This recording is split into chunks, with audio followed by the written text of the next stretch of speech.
The chamber doors sealed shut behind him, with a sound like a verdict being carved into stone, and I felt every eye in the room shift toward the human ambassador, standing alone at the center of the floor. My name is Sel Korath, and I have sat on this council for 11 cycles. I have watched species beg for recognition, weep for mercy, and threaten us with weapons they did not have the courage to use. I had never once seen a delegate simply stand still and say nothing, but that is exactly what the human, a man named Ethan Cole, did on the day everything changed. The vote had already happened before he even opened his mouth. I knew it. Every delegate in that chamber knew it. The results were decided in private meetings the night before, in rooms Ethan Cole was never invited into. Humanity's request for full council membership, after 100 years of what we called a probation period, was going to fail. Not because of anything they had done wrong. It was going to fail because too many of the old species still saw humans as loud, fragile, short-lived creatures who did not deserve a permanent seat at the table. I remember the Velkarn delegate leaning toward me before the session began, his lower mouth curling into something that passed for a smile among his kind. He said humans burn out in less than 100 years, so why give them a voice that will outlast 3 of their own generations? I did not laugh, but I did not argue either. That silence is something I have thought about every day since. Ethan Cole walked to the center podium wearing a plain gray uniform with no medals, no decorations, nothing to announce his importance. He was not a large man. He did not have the booming presence of the Draxan war clans or the shimmering authority of the Ilvashi elders. He looked, if anything, tired. But when he began to speak, the entire chamber went quiet in a different way than before. It was not the quiet of respect. It was the quiet of an audience waiting to see someone fail. He spoke about the century his people had spent proving themselves. He spoke about the thousands of human engineers who kept remote stations alive in sectors so dangerous that no other species would send their own citizens there. He spoke about the trade routes humans had opened through nebulae that swallowed ships whole, about the medical breakthroughs shared freely with species who had once called humanity a plague. He did not raise his voice. He did not plead. He simply laid out the truth, fact after fact, like a man setting stones on a scale, waiting to see if anyone in the room still had the honesty to weigh them fairly.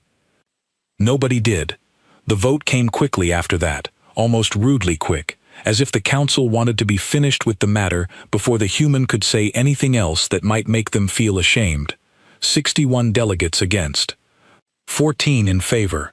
Humanity's request for permanent standing was denied, and their probation status was extended for another 50 years, as though a century of service meant nothing at all. I watched Ethan Cole's face during the announcement. I have studied human expressions for most of my career because understanding them was part of my duty as a liaison delegate. I expected anger. I expected the flush of blood to his cheeks that humans get when they are furious, the tightening around the eyes, the things I had read about in 100 reports. None of that happened. His face did not change at all. He thanked the council for their time. 4 words. That was all he said. Then he turned, walked back through the chamber, past the rows of delegates who would not meet his eyes, and left without another sound. The doors closed behind him, and for a moment, nobody in that room spoke. I remember feeling something cold settle into my chest, a feeling I did not have a name for yet. It was not guilt. It was not quite fear either. It was the feeling of watching something end without being told what it was. I want to be honest about what happened next, because it is important that whoever hears this understands I was not some outside observer congratulating myself on foresight I never had. I did not predict what came after. Nobody did. When the session closed, most of the delegates simply moved on to the next matter on the agenda, some trade dispute between 2 mining guilds, as if nothing significant had happened at all. I remember the Velkarn delegate laughing about something unrelated before we had even left the building. I did not laugh. I kept thinking about the way Ethan Cole had said thank you. There had been no anger in it. There had been no sarcasm either, none of the biting tone a human might use to mask resentment. It had sounded, to my trained ear, almost gentle, and that gentleness frightened me more than any threat could have. I left the council building that evening and walked the long way back to my quarters, past the observation windows that looked out over the orbital docks. Human freighters were still there, dozens of them, running cargo the way they always did, their crews moving between ships with the same easy rhythm I had watched for years. Nothing looked different. The lights of the station shone the same as always. I told myself the feeling in my chest was simply exhaustion after a long session, and I went to sleep, believing that tomorrow would look very much like today. I was wrong. The first sign came 3 mornings later, and it came in a place so small that almost nobody noticed it. A relay station on the edge of the Kestron trade lane, staffed by 2 human technicians on a routine maintenance contract, failed to submit its scheduled status report. This was not unusual by itself. Communication delays happened constantly across such distances, but when the station's automated backup systems were checked, the technicians were gone. Not injured, not missing under suspicious circumstances. Gone, with their personal belongings packed and their quarters left clean, as though they had simply finished a job and walked away from it. Their contract had 6 more months remaining. I only learned about this because a junior officer mentioned it to me in passing, treating it as a minor curiosity rather than anything worth reporting up the chain. I remember asking her what reason the technicians had given for leaving early. She told me they had given no reason at all. They had simply submitted their resignation through a public terminal, effective immediately, and boarded the next departing transport. I did not think much of it at the time. Humans resigned from jobs. It was one of the strange, almost undisciplined habits of their culture that other species found difficult to understand. Among the Velkarn, a contract was a binding thing, enforced by law and by shame. Among humans, it seemed, a person could simply decide they no longer wished to continue, and that decision alone was enough. But then it happened again, and again. Within a single week, I began to hear scattered reports from colleagues across different departments, each one describing the same pattern in a different corner of council space. A human medical team on a research station near the Thoval Belt completed their rotation and did not sign the standard renewal, despite having done so without hesitation for the past 4 rotations. A team of human structural engineers overseeing the reinforcement of an aging cargo hub in the Outer Ring finished their current assignment, submitted their final reports, and departed without accepting the follow-up contract that had already been prepared for them. None of these events, taken alone, would have caught my attention. Individually, they were unremarkable.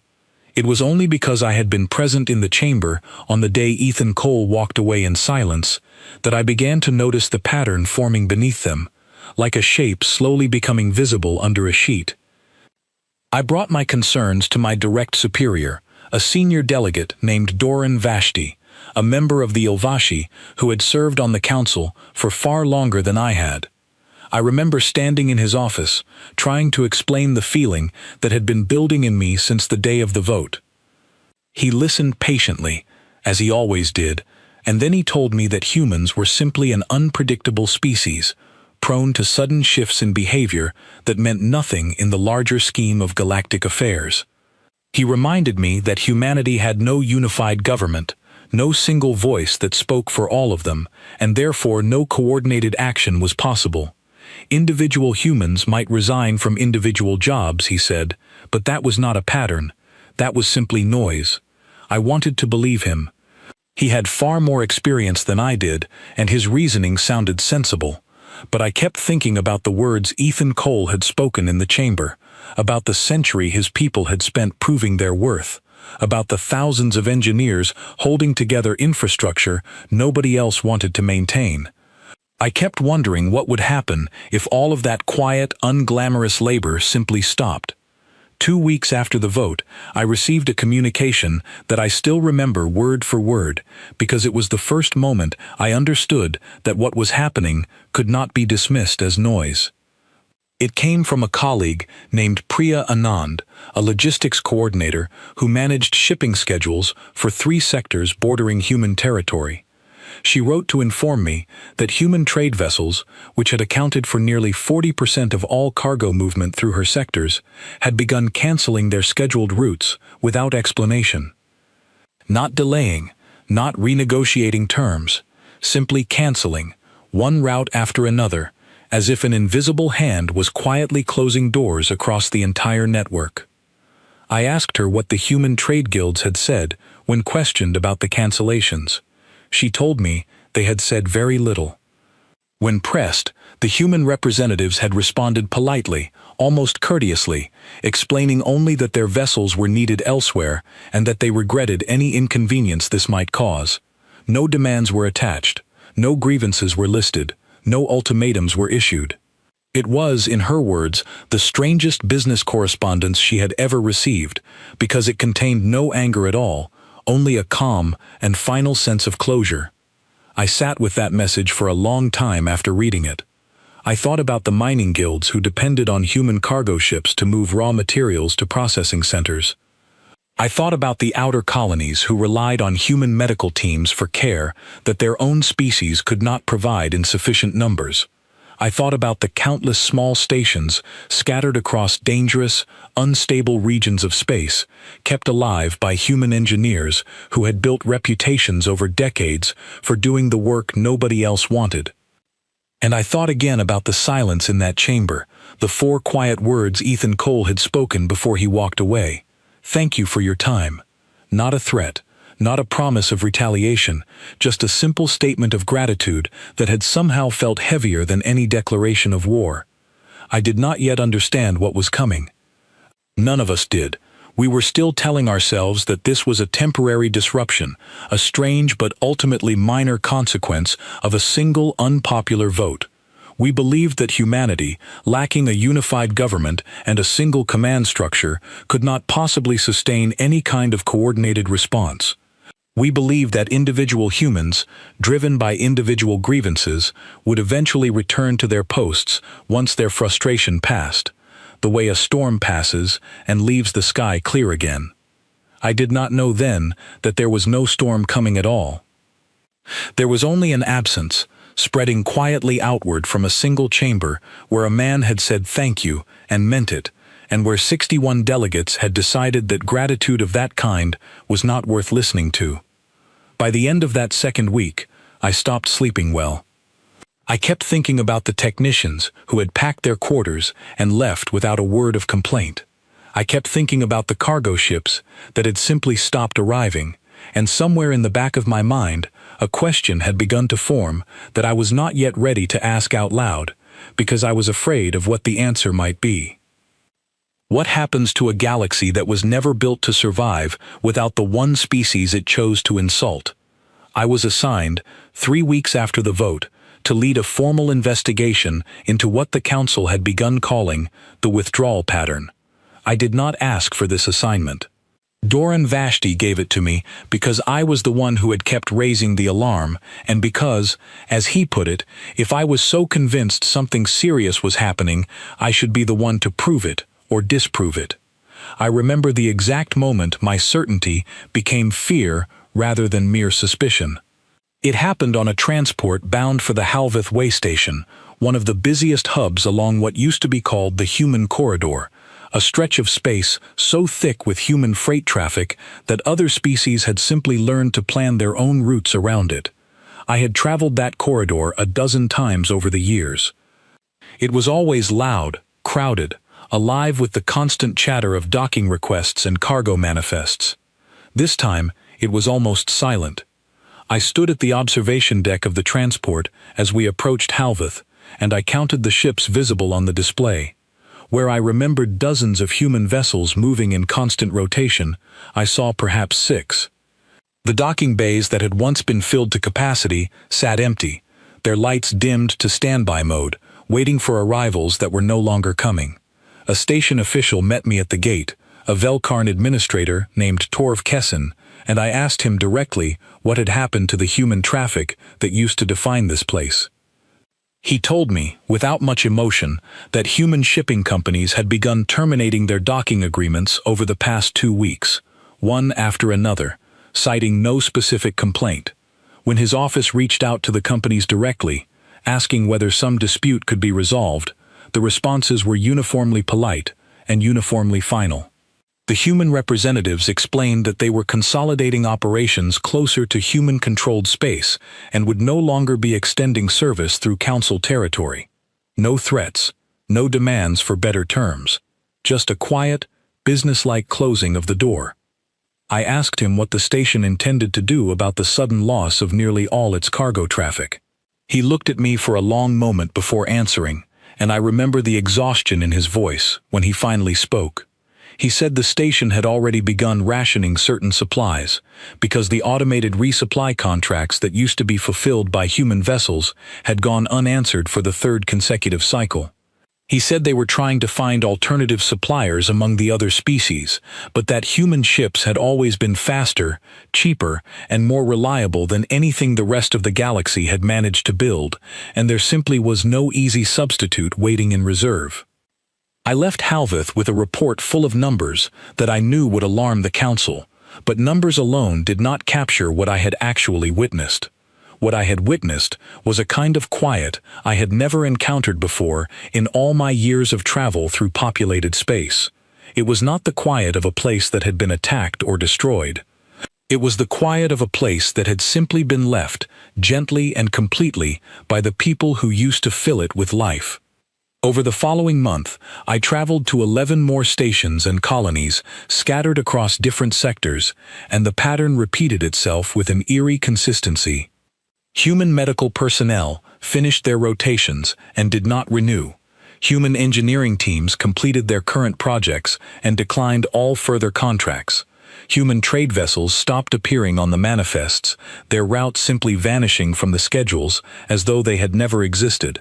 And in every single case, when questioned, the human representatives responded with the same calm, unfailingly polite explanations. They were consolidating. They were needed elsewhere. They regretted any inconvenience. Not once, in all my interviews, did I hear a human express anger toward the council. Not once did I hear a threat, a demand, or even a raised voice. This unsettled me more than any hostility could have, because I understood, somewhere beneath my professional composure, that anger can be reasoned with. Anger wants something. Anger negotiates. What I was witnessing instead was something that had already made its decision and had no further interest in discussion. I met a woman during this period whose account I have never forgotten. Her name was Lucy Bennett, and she had spent nearly 20 years working as a structural engineer on some of the most dangerous stations in council space, the kind of postings that other species avoided because the failure rate for equipment and personnel was simply too high. I found her at a transit hub, waiting for a departure back toward human territory, and I asked if she would speak with me about her decision to leave her post. She was not unkind to me. She answered my questions patiently, the way someone might answer a child who was trying to understand something painful for the first time. She told me she had loved her work. She told me she had spent 2 decades keeping strangers alive in places where a single mistake could kill an entire station's population, and she had done it gladly, because she believed her work mattered, and because she believed, for a long time, that it was building toward something. She believed that one day humanity would be recognized as an equal among the species she had spent her career serving. I asked her what changed. She looked at me for a long moment, and there was no anger in her expression at all, only a kind of tired clarity that I found more difficult to face than fury would have been. She told me that after the vote, she had watched the recording of the session, as many humans had. She told me she had listened to delegates joke about human lifespans, about human emotional instability, about the absence of a single unified human government, as though these were flaws rather than simply differences. She told me that hearing those words had not made her angry, it had made her sad, and then it had made her tired, and somewhere in that tiredness she had realized a simple truth. She said that no one should spend their life proving their worth to people who have already decided, long before the conversation begins, that the answer will always be no. She told me that she was not leaving out of spite. She was leaving because she had finally allowed herself to stop asking for permission to matter. I did not have a response for her. I remember standing there on that transit platform, surrounded by the quiet hum of a station that used to be loud with human voices, and feeling for the first time that I understood something the rest of the council had not yet begun to grasp. This was not a protest. It was not a negotiating tactic designed to extract better terms. It was a closing, quiet and total, the kind that does not ask to be reopened. When I returned to council space to deliver my findings, I discovered that the situation had grown far worse in my absence. The withdrawal was no longer confined to isolated stations and individual contracts. It had begun to affect entire supply chains, entire systems of interdependence that no one on the council had ever bothered to map, because no one had ever imagined they might need to function without human participation. A senior logistics officer named Owen Blake, who had spent his career analyzing trade networks across council territory, presented findings to an emergency session that I attended as an observer. He explained, with a kind of controlled alarm that I had rarely seen from someone in his position, that human labor and human infrastructure were embedded far more deeply into the galaxy's functioning than anyone had previously understood. It was not simply that humans flew cargo ships or repaired stations. It was that humans had, over the past century, quietly taken on the vast majority of the difficult, unglamorous, dangerous work that kept the entire system running, work that other species had been content to let them do because it was easier than doing it themselves. He showed a series of charts illustrating dependency levels across different sectors, and I remember the silence that fell over the chamber as delegate after delegate realized how deeply their own territories relied on a species they had just voted to keep at arm's length indefinitely. Some sectors depended on human medical staff for more than half of all advanced treatment capacity. Others depended on human engineers for nearly all deep space repair work, the kind of specialized labor that took decades to train for and that few other species had ever bothered to develop expertise in, because humans had always been willing to do it. I watched Doran Vashti's face during that presentation, and for the first time since I had known him, I saw something other than calm confidence in his expression. He asked Owen Blake directly whether this withdrawal could be reversed through diplomatic outreach, through some formal apology, or renegotiation of humanity's status. Owen Blake hesitated before answering, and I remember his exact words because they settled into the room like a stone dropped into still water. He said that every attempt at outreach so far had been met with the same polite, unmovable response. Humanity was not interested in renegotiating terms it had never been given the chance to negotiate in the first place. They were not making demands because they were not asking for anything. They had simply decided, quietly and collectively, without any formal declaration or coordinated command structure, that they no longer wished to offer their labor to a council that had spent a century treating their presence as a favor rather than a partnership. I left that session with a weight in my chest that I had not felt since the day of the original vote. I understood, finally, what I had been sensing since the moment Ethan Cole said thank you and walked away. This was not anger, because anger burns itself out. This was something colder and far more permanent. This was a boundary, drawn quietly and without spectacle, and I did not yet know whether it was one the council would ever be allowed to cross again.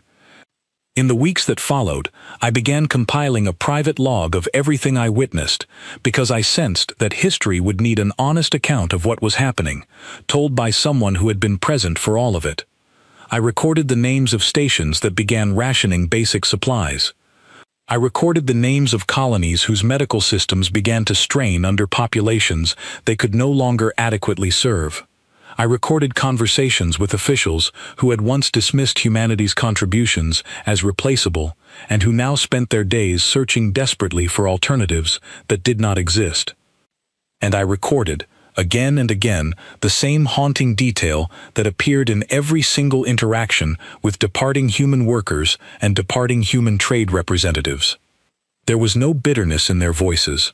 There was no satisfaction in watching the council struggle.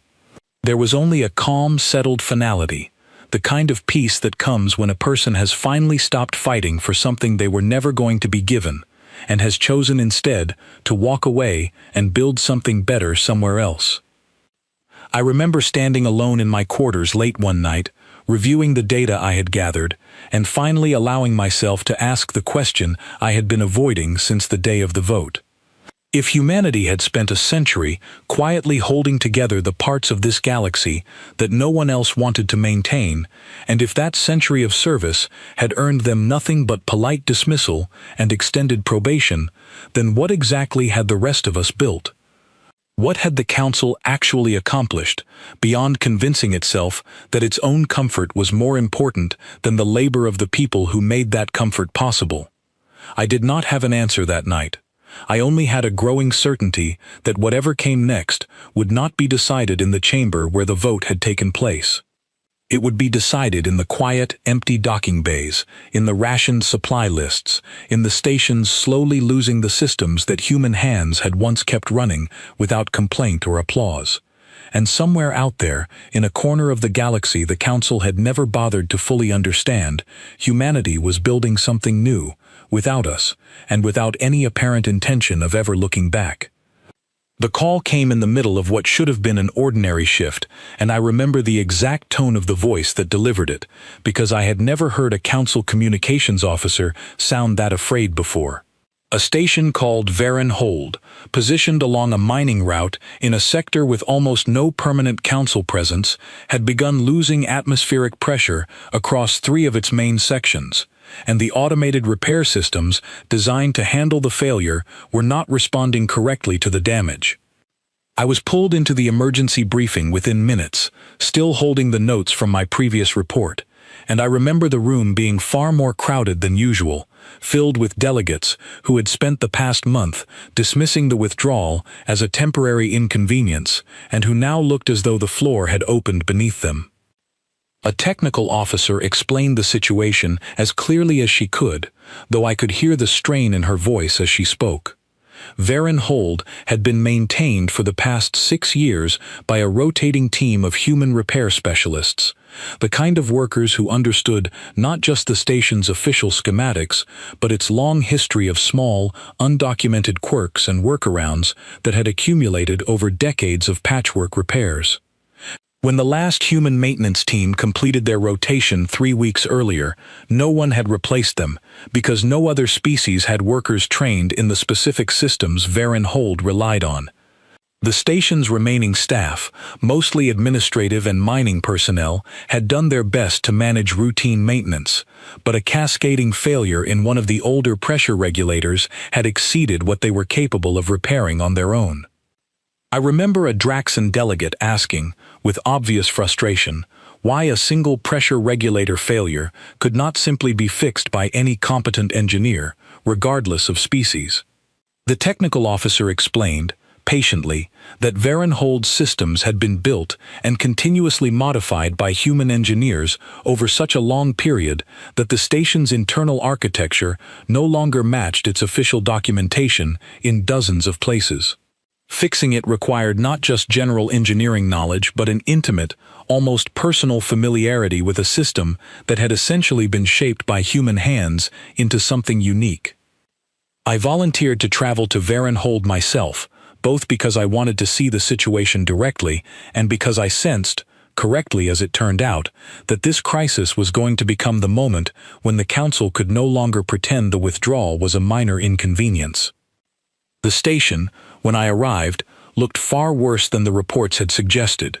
Entire sections had been sealed off to preserve remaining atmosphere, and the mining families who lived there, nearly 400 people, including children, had been crowded into the sections still considered safe. I met the station administrator, a woman named Grace Holloway, who had not slept properly in days, and who spoke to me with the flat, exhausted honesty of someone who no longer had the energy to soften difficult truths. She told me that her people had tried everything they could think of. They had attempted to follow the official repair manuals, but the manuals described a version of the station that no longer matched what actually existed behind the walls, the result of years of human improvisation that had never been fully documented because the human engineers who made those changes had simply carried the knowledge in their own experience rather than writing it all down. She told me that without someone who understood those undocumented changes, her people were essentially trying to repair a system they did not fully understand, in conditions where a single wrong action could make things catastrophically worse. I asked her whether the council had reached out to human authorities for emergency assistance, given the scale of the danger involved. She told me they had, immediately, as soon as the failure became critical. I asked what response they had received. She was quiet for a long moment before answering, and when she finally spoke, her voice carried none of the anger I might have expected. She said that a human relief organization, operating independently of any government structure, had responded within hours, not through the council's official channels, but through a private request she had sent directly to contacts she still had among former colleagues who had once worked on the station. A small human medical and engineering team was already en route, expected to arrive within 2 days, working entirely outside of any official council agreement, purely because they had once cared about the people living on that station, and still did. I asked her whether this meant the broader withdrawal might be less absolute than it appeared, whether individual humans might still be willing to help even if their governments and trade organizations had formally withdrawn. She shook her head slowly and told me that the team coming to help her station was not doing so because of any change in humanity's collective position.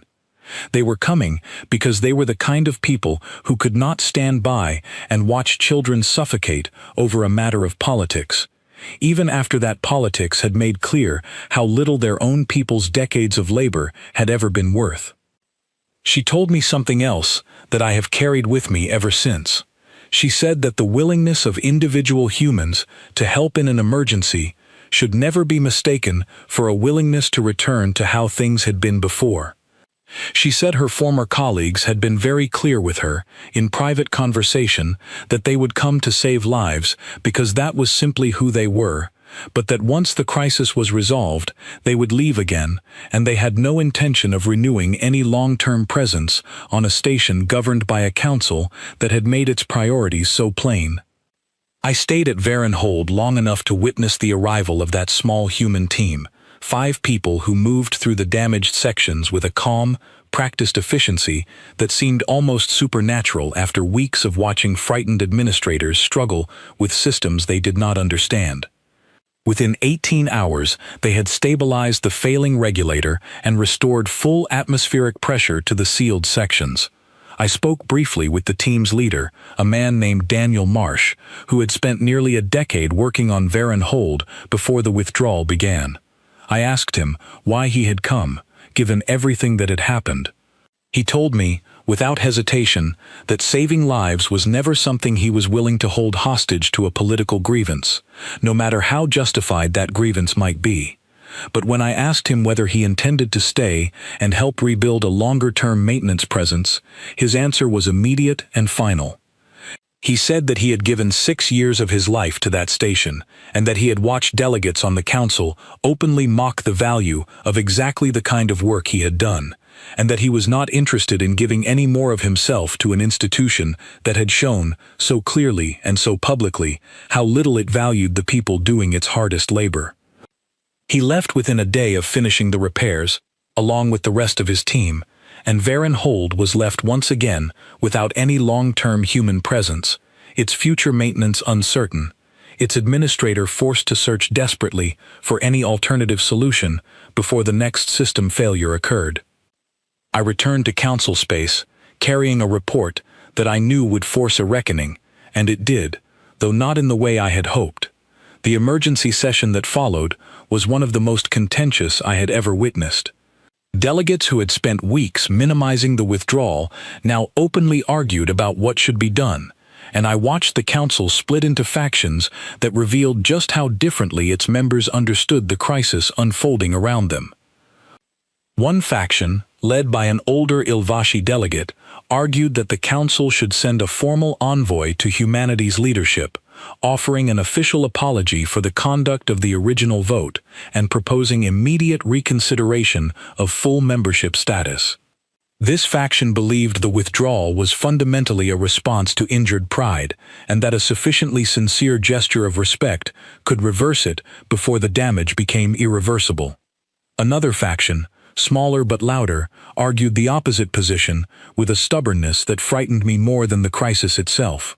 This faction, led by the same Velkarn delegate who had laughed about human lifespans on the day of the original vote, insisted that humanity's withdrawal amounted to an act of aggression, an attempt to hold the entire council hostage through the deliberate abandonment of critical infrastructure.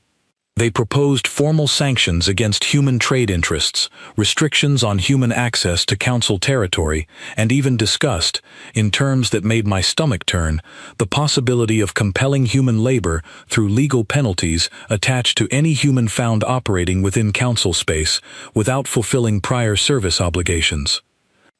I stood to speak against this second proposal, and I remember my voice shaking slightly as I addressed the chamber, because I had never before argued so directly against a senior delegate. I told them what I had witnessed at Varenhold. I told them about Grace Holloway's exhaustion, about Daniel Marsh's quiet, unwavering refusal to be persuaded back into a relationship that had cost him so much for so little return. I told them that humanity had not attacked anyone. They had simply stopped offering something they were never obligated to give in the first place, and that treating their departure as an act of war would only confirm every reason they had already found to leave. The Velkarn delegate responded to me with open contempt, accusing me of having become sympathetic to human interests during my time traveling their sectors, suggesting that my judgment could no longer be trusted as objective. I remember feeling a flash of anger at this accusation, though I kept my voice level as I responded. I told him that objectivity did not mean pretending not to see what was directly in front of us. I told him that dismissing the humans as emotional and unpredictable and then reacting to their calm, deliberate withdrawal with threats and coercion revealed exactly the kind of thinking that had created this crisis in the first place. The session ended without any resolution. The council too divided between the apology faction and the sanctions faction to agree on any unified course of action. In the absence of a clear decision, individual sectors began improvising their own responses, some sending private envoys to human territory in hopes of negotiating local agreements, others quietly beginning to draft the legal framework for restrictions the sanctions faction had proposed. I watched, over the following weeks, as the consequences of this indecision compounded on themselves. More stations began experiencing the kind of cascading failures that had nearly destroyed Varenhold, each one exposing another layer of dependency that no one had previously acknowledged. A colony in the outer ring, home to nearly 10,000 people, saw its primary water reclamation system begin failing after the human engineering firm that had designed and maintained it for 2 decades declined to renew its service contract. A hospital network spanning 3 systems lost nearly a third of its advanced surgical capacity after the human medical staff who had trained for those specific procedures completed their rotations and did not return. I began receiving messages from colleagues across the council, people I had known for years, describing situations eerily similar to what I had witnessed at Varenhold. Systems failing not through sabotage or attack, but through simple absence, through the quiet disappearance of expertise that had always been present and had therefore always been taken for granted.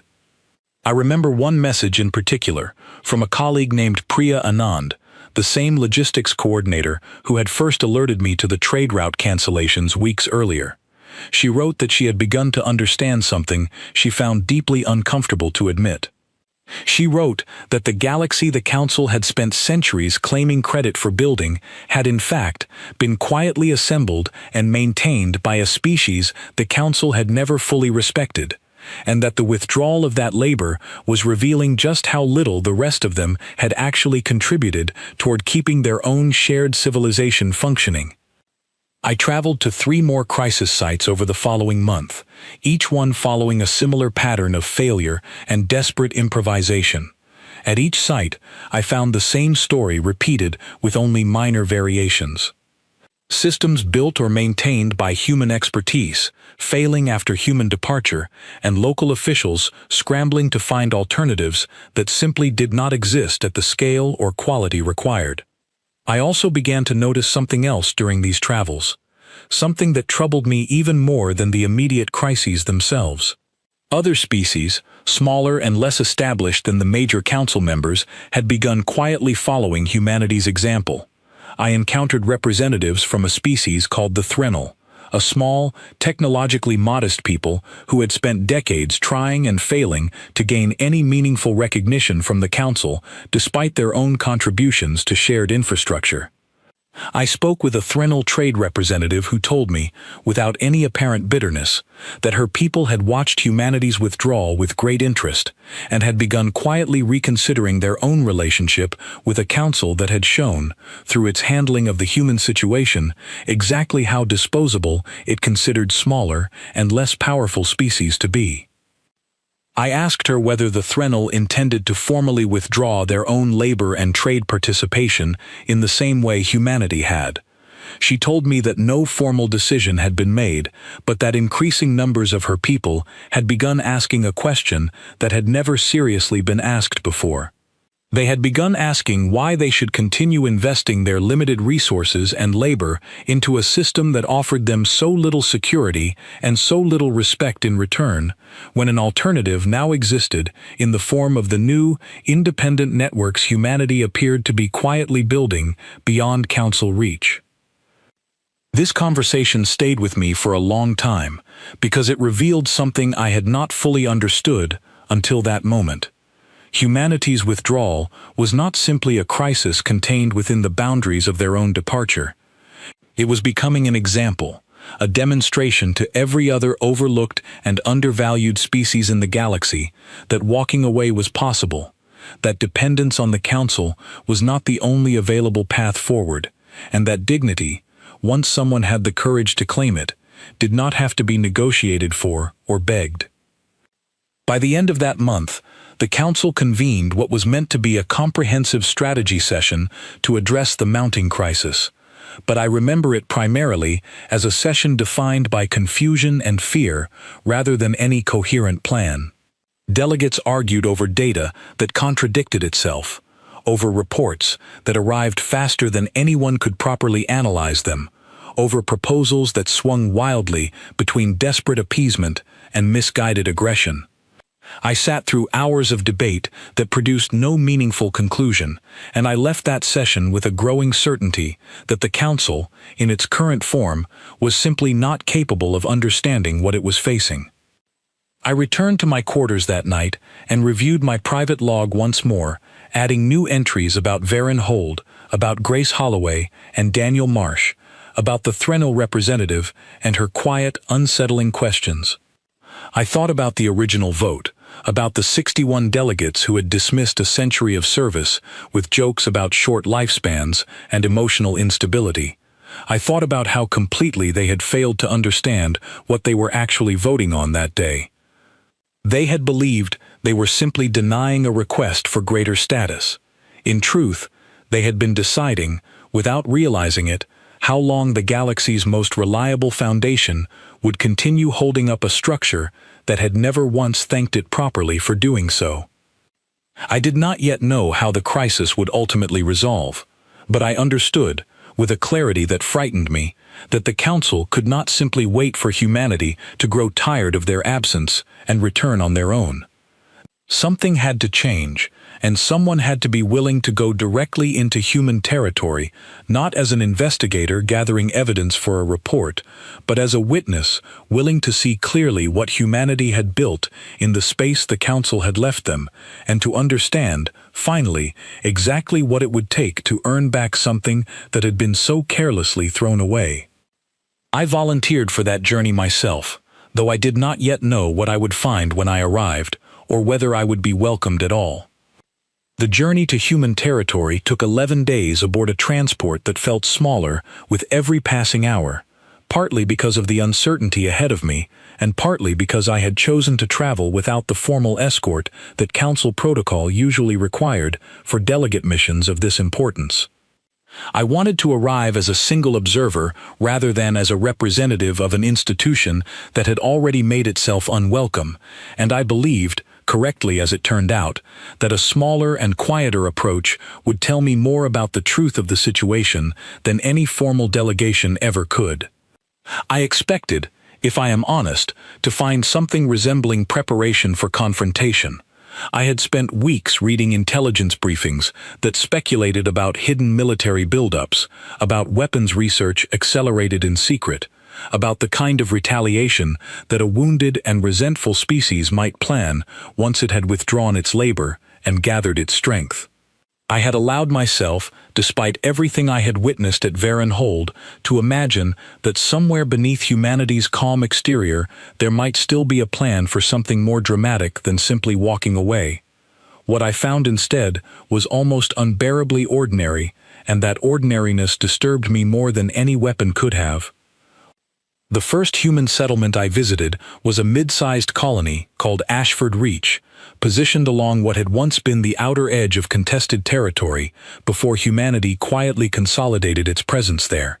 I arrived expecting suspicion, perhaps even hostility, given everything that had happened.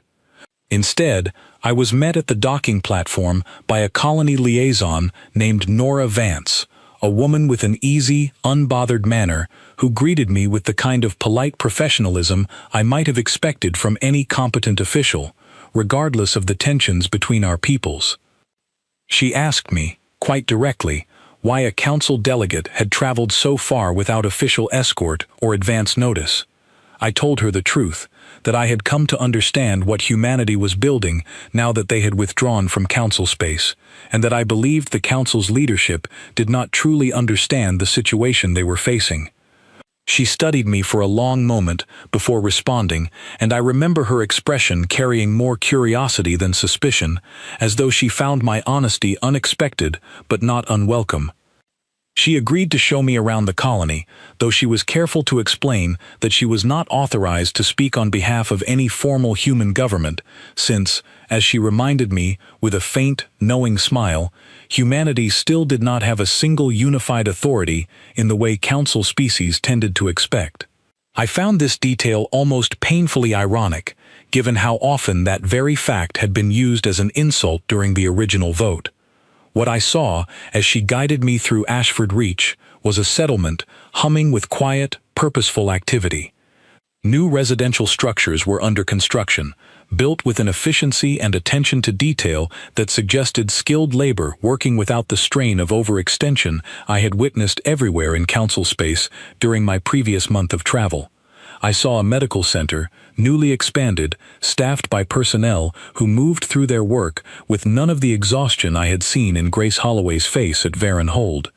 I saw children playing in a public square built around a small, carefully maintained garden, and I remember feeling struck by how peaceful the entire scene appeared, how utterly free of crisis, despite the fact that this was a species the council had spent the past century treating as a probationary presence unworthy of full trust. I asked Nora Vance where all of this labor and material had come from, given that humanity had withdrawn so much of its workforce from council territory in recent months. She explained, without any apparent reluctance to share the information, that a significant portion of the engineers and specialists who had left council contracts had simply redirected their efforts toward expanding and strengthening human-controlled territory instead. She said this had not required any centralized planning or government mandate. It had happened organically, as individual people and small companies made individual decisions about where they wanted to invest their skills and their futures, and an overwhelming number of them had reached the same conclusion at roughly the same time. I asked her whether she believed this consolidation was intended as a message to the council, a demonstration of what humanity was capable of building without them. She considered the question carefully before answering, and her response has stayed with me ever since. She told me that most of the people who had made this choice were not thinking about the council at all. They were thinking about their own communities, their own families, their own futures, and about whether they wanted to keep investing those things into a system that had shown, repeatedly and publicly, how little it valued them. She said the council's absence from their thinking was, in a strange way, the most honest answer I could receive, because it proved that humanity's departure was never really about the council in the first place. It was about humanity finally choosing themselves. I spent several more days moving through different human settlements, each one revealing similar patterns of quiet, confident growth. I visited a training academy where young engineers were being taught not just technical skills, but a kind of institutional memory, a deliberate effort to ensure that the undocumented, hard-won knowledge that had once been scattered across individual careers, the very kind of knowledge that had nearly doomed Varen Hold, would never again be lost or left unrecorded. I spoke with an instructor named Grace Holloway's former colleague, a woman named Iris Callahan, who explained that this new academy had been established specifically in response to lessons learned from the withdrawal, ensuring that human expertise would remain resilient and transferable, no longer dependent on any single council relationship to justify its existence. I also began to notice something else during these visits, something that troubled me deeply because it confirmed what the Threnal representative had suggested weeks earlier. Human settlements were not isolated.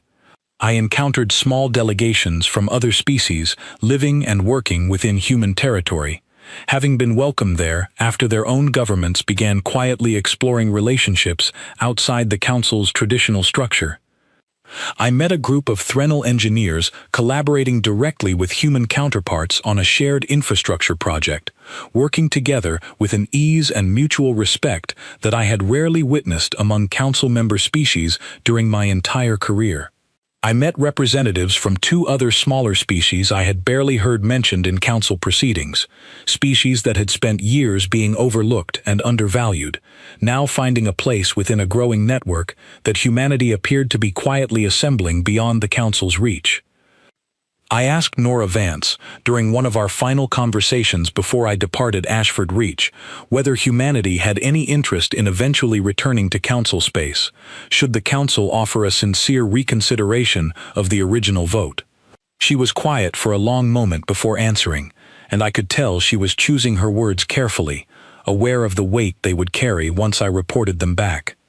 She told me that humanity had never wanted to leave in anger, and that even now, there was no organized hostility directed toward the council, no desire for retribution or vindication. But she said that trust, once broken as publicly and as completely as it had been on the day of the vote, could not simply be restored through an apology issued after the damage had already forced a reckoning. She said humanity had spent a century proving itself, offering everything it had, hoping that consistent service and quiet reliability would eventually be recognized.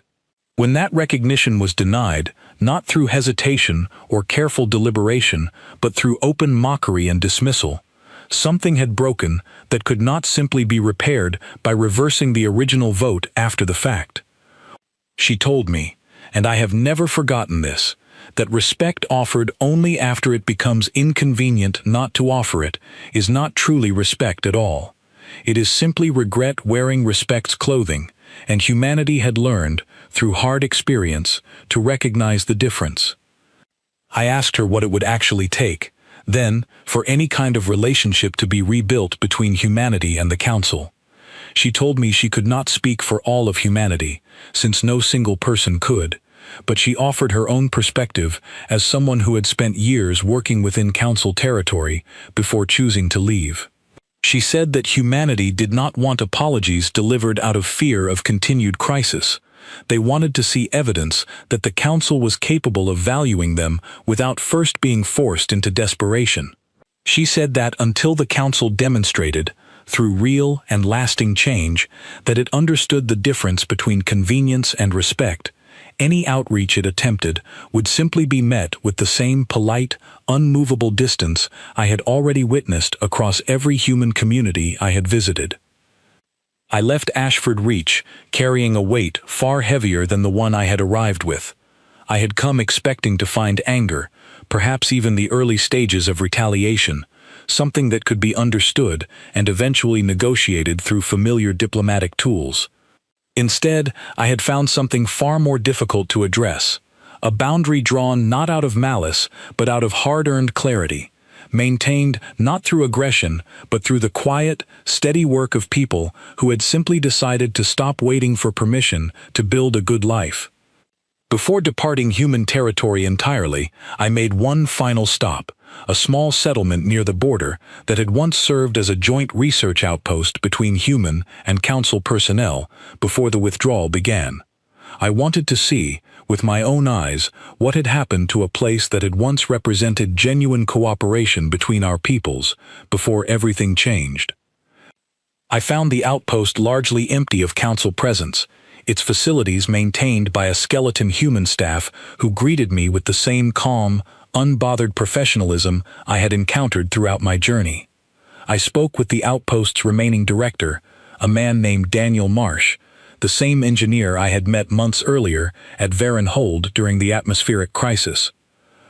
He recognized me immediately, and I remember the faint, tired smile that crossed his face when he realized why I had come. I asked him directly whether he regretted leaving Varenhold, given everything that had happened since. He told me he did not regret his decision, though he admitted the crisis there had weighed on him more than he expected, precisely because he had cared about the people living on that station and had hated seeing them suffer for a political failure that was never their fault to begin with. He said that was, in many ways, the hardest part of everything humanity had done. It was never about wanting anyone to suffer. It was about finally refusing to let their own dignity be treated as an acceptable cost for keeping everyone else comfortable. I asked him what he thought would happen next, whether he believed the council would eventually collapse entirely without humanity's continued participation, or whether some new equilibrium would eventually be found. He considered the question for a long time before answering, and his response was the last thing I recorded before beginning my journey back toward council space. He told me that he did not believe the council would collapse, not entirely, because other species would eventually adapt, would eventually rebuild the capabilities they had always relied on humanity to provide. But he said the council would never again be what it once was, an institution that could take humanity's contributions for granted while offering nothing meaningful in return. He said the galaxy had changed permanently on the day humanity chose to walk away in silence, and that whatever came next, the Council would have to build it while carrying the full knowledge of exactly what its own arrogance had cost. I left human territory with that warning settled firmly in my mind, understanding for the first time the true scale of what awaited the Council upon my return, and knowing that I would be the one responsible for delivering a truth that very few among my colleagues were prepared to hear. By the time I returned to council space, nearly 4 months had passed since the original vote, and the galaxy I came back to bore little resemblance to the one I had left behind. What had once been dismissed as a temporary inconvenience had grown into something the council could no longer avoid confronting directly. A slow and steady unraveling that touched nearly every sector under council authority. I delivered my report to a full session of the council, the largest gathering I had ever addressed, filled with delegates whose faces carried a mixture of exhaustion, fear, and in some cases, a stubborn refusal to accept what was happening. I described everything I had witnessed in human territory, the quiet confidence of Ashford Reach, the growing network of smaller species finding welcome and partnership beyond council reach, the calm and unmovable clarity in every conversation I had about the possibility of reconciliation. I told them what Nora Vance had said about respect, offered only out of desperation, not being respect at all. I told them what Daniel Marsh had said about the council never again being what it once was. I watched the reaction ripple through the chamber as I spoke, and I remember feeling, for the first time since the day of the original vote, that I finally had the full attention of every delegate present. There was no laughter this time. There was no dismissive muttering, no exchanged glances suggesting that my concerns were overblown or misplaced. The crisis had grown too large, too undeniable, for anyone to continue pretending it might simply resolve itself. The Velkarn delegate, who had once laughed about human lifespans, stood to address the chamber after my report concluded, and I remember bracing myself for another round of stubborn defensiveness. Instead, his voice carried none of its previous confidence. He described the situation in his own sector, where 3 major stations were now operating under strict resource rationing, where a mining colony had lost nearly half its workforce to injuries that untrained repair crews had failed to prevent, where the cost of maintaining basic infrastructure had risen so dramatically that his sector's economy stood on the edge of genuine collapse. He admitted, with a difficulty I had never seen from him before, that his earlier confidence in the Council's ability to function without humanity's participation had been badly, dangerously mistaken. I want to be honest about what happened next, because it would be easy to describe this moment as a triumphant reckoning, a satisfying collapse of pride before the truth. But there was no satisfaction in that chamber, only a heavy, exhausted grief shared by delegates who finally understood the true cost of what their arrogance had produced. I felt no vindication watching colleagues I had known for years struggle to accept how badly they had misjudged the situation. I felt only a tired sadness, because I understood, more clearly than most in that room, that the damage done could not simply be undone through recognition of the mistake. The session that followed lasted nearly 3 full days, longer than any council gathering I had ever attended, as delegates debated what path forward might still be possible. The sanctions faction, which had once argued for coercive measures against human labor, had shrunk to almost nothing, its earlier proposals now viewed as the reckless overreach they had always been. In its place, an overwhelming majority of delegates began pushing for a formal, comprehensive reconsideration of humanity's status, not the limited concession that had been debated during the original vote, but a full, unqualified offer of permanent council membership, along with an official acknowledgement of the disrespect that had defined the original proceedings. I was asked, given my extensive first-hand experience with human territory and human perspectives, to help draft the formal communication that would eventually be sent to human leadership and to personally deliver it. I remember sitting alone in my quarters the night before that delivery, staring at the finished document, feeling the enormous weight of responsibility settling over me. I understood, based on everything I had learned during my time in human territory, that this document alone would not be enough. I understood that words on a page, however sincere, could not simply erase the memory of 61 delegates laughing about human fragility while denying a century of earned trust. I traveled once more to human territory, this time not as a lone observer, but as an official representative of the Council, carrying a message that I knew would be received with the same careful skepticism I had already encountered during my previous visit. I requested, and was eventually granted, a meeting with a small assembly of human representatives, gathered not as a formal government, since none existed in the way Council species understood governance, but as a collection of respected voices from different human communities who had agreed to hear what I had come to say. Ethan Cole was among them. I had not expected to see him again, and I remember feeling a strange mixture of relief and apprehension when I recognized him seated among the assembled representatives. He looked much the same as he had on the day of the original vote, calm and unhurried, though there was something different in his expression now, a kind of settled peace that had not been present in the tense, careful composure I remembered from the council chamber all those months earlier. I delivered the council's message as clearly and honestly as I could, describing the formal offer of permanent membership, the official acknowledgement of wrongdoing, the specific commitments the council had agreed to regarding future representation and respect for human contributions. I watched the faces of the assembled representatives as I spoke, and I saw none of the anger I might once have expected, but also none of the easy relief that might have suggested a quick and simple resolution. When I finished, a long silence settled over the room, and I found myself thinking, almost involuntarily, of the silence that had followed Ethan Cole's departure from the council chamber all those months earlier. It was Ethan Cole himself who finally broke this new silence, and I remember his words carefully because they shaped everything that followed. He thanked me, sincerely, for making the journey personally rather than sending the message through some impersonal formal channel. He acknowledged that the Council's offer represented real change, a genuine departure from the dismissive treatment humanity had endured for a century. But he told me, gently and without any trace of bitterness, that the question the Council needed to answer was not whether humanity would accept a renewed offer of membership. The question was whether humanity still needed what the Council was offering at all. He explained that over the past 4 months, humanity had built something new, a growing network of cooperation with other species who had also felt overlooked and undervalued by Council structures. A system based on mutual respect, established from the very beginning rather than earned painfully over decades and then dismissed regardless.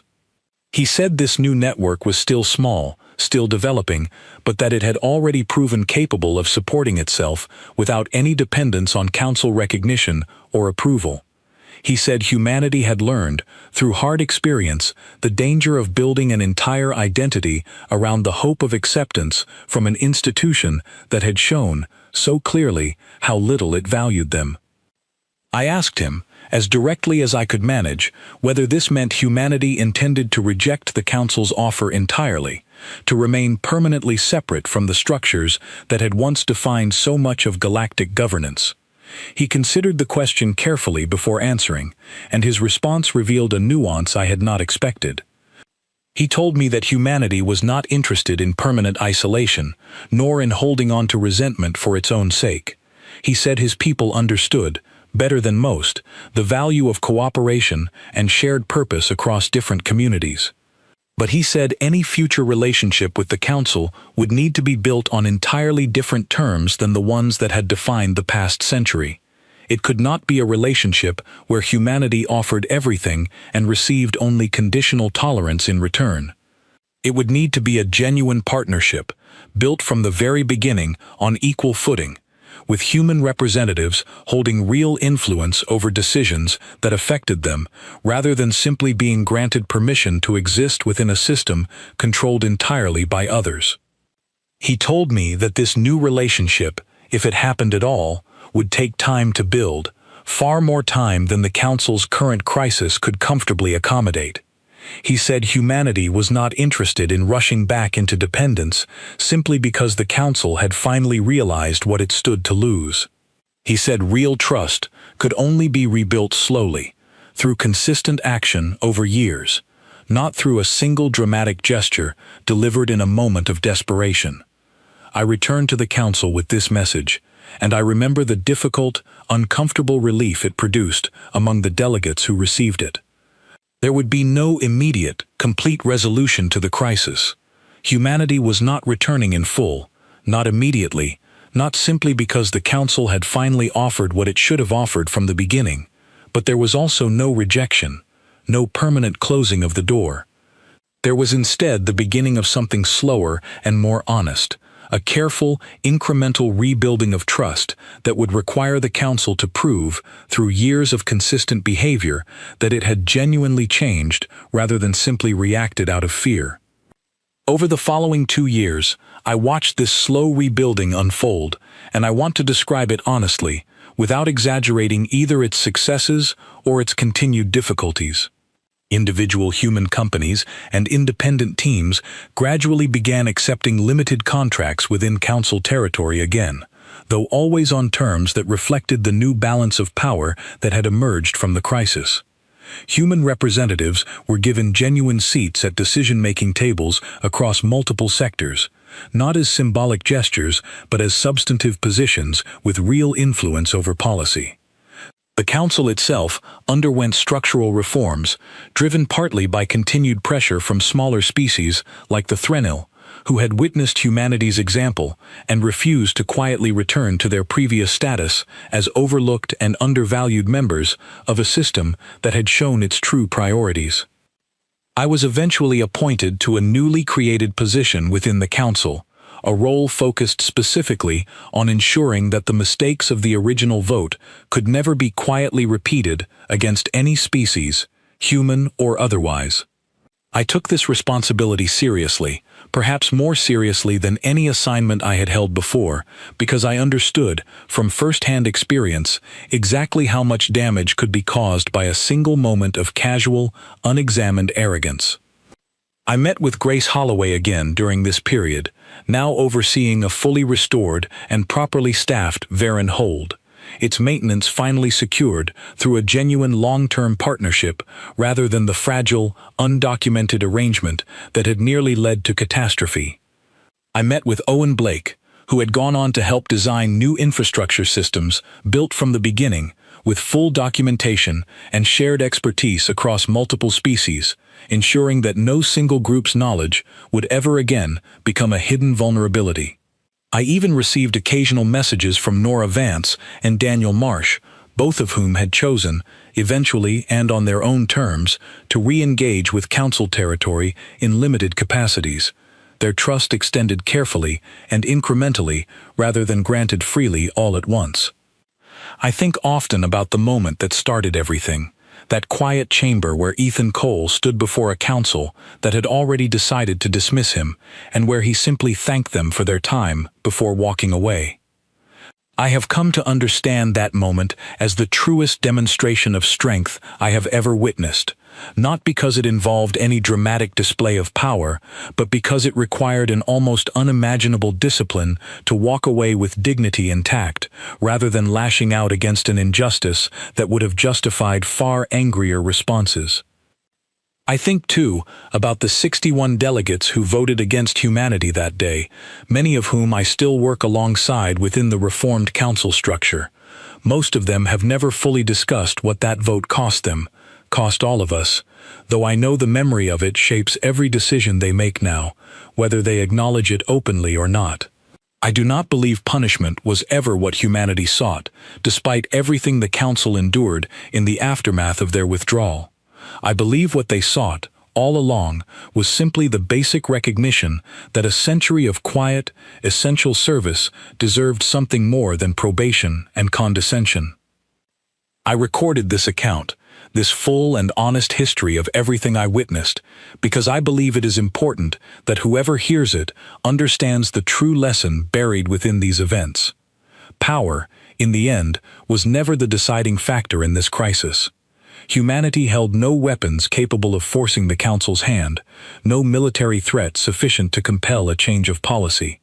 What they held instead was something far more difficult for an entrenched, self-satisfied institution to counter, a willingness to simply walk away from a relationship that no longer served their dignity, and the patience to rebuild something better without waiting for anyone else's permission to begin. The Council paid a price for its arrogance. A price measured not in a single dramatic confrontation, but in months of quiet, cascading consequences that revealed exactly how much unseen labor had always held the entire system together. And in the years since, I have watched a slower, more honest kind of civilization begin to take shape, one built not on the assumption that any single species' contributions could simply be taken for granted, but on the harder, more valuable understanding that respect, once earned, must be continuously honored rather than casually dismissed. I do not know if the Council will ever fully deserve the trust humanity has slowly, carefully begun extending again. I only know that I will spend whatever remains of my career ensuring that no delegate under my watch ever again mistakes another people's silence for weakness, or another people's patience for permission to take them for granted. Because I remember, more clearly than anything else from that entire crisis, the sound of Ethan Cole's voice as he thanked the Council for its time, and the terrible, unforgettable silence that followed him out of that chamber, a silence that, in the end, cost us far more than any war ever could have.